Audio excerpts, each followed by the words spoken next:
শ্রীদেবী কন্যা খুশি কাপুরের বলিউডে অভিষেক হয়েছে জয়া আক্তার পরিচালিত আর্চি সিনেমার মাধ্যমে। এবার আসতে চলেছে আমির পুত্র জুনেইদ খানের সাথে তার দ্বিতীয় ছবি লাভ ইয়াপ্পা। ছবির গান রীতিমতো ভাইরাল সমাজ মাধ্যমে, কিন্তু জুনেইদ এবং খুশির মধ্যে কাঙ্ক্ষিত রসায়ন নেই বলে মনে হয়েছে নেটপাড়ার বাসিন্দাদের একাংশের।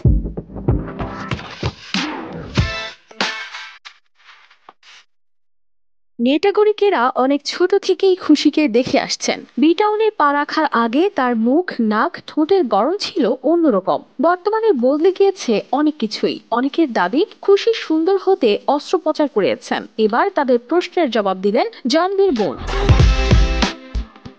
যদিও বিটাউনে পা রাখার আগে খুশি স্বীকার করেছিলেন তিনি নাকে অস্ত্রোপচার করিয়েছেন।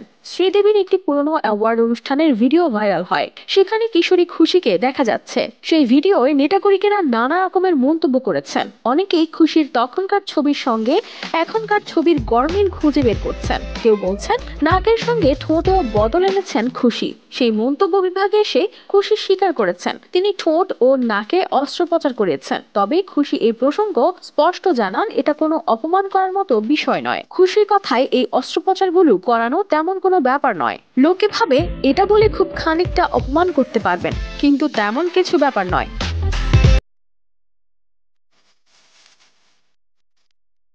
ইন্ডাস্ট্রিতে পা দেওয়ার আগেই খুশিকে নিয়ে নানা ধরনের নেতিবাচক ধারণা ছিল নানা লোকের। এমন কথাই জানান শ্রীদেবীর কনিষ্ঠ কন্যা। খুশি ছোটবেলার স্মৃতি ভাগ করে নিয়ে জানান তখন তিনি খুবই অ্যাটেনশন সিকার ছিলেন এবং সবসময় সবাই যাতে তাকেই দেখে সেটাই তিনি চাইতেন। নোজ জব এবং লিপ ফিলার নিয়ে নিজের অবস্থান স্পষ্ট করে খুশি বলেন, আমার কাছে প্লাস্টিক সার্জারি আর 5টা শব্দের মতোই স্বাভাবিক। এটি নিয়ে এমন কিছুই করার নেই।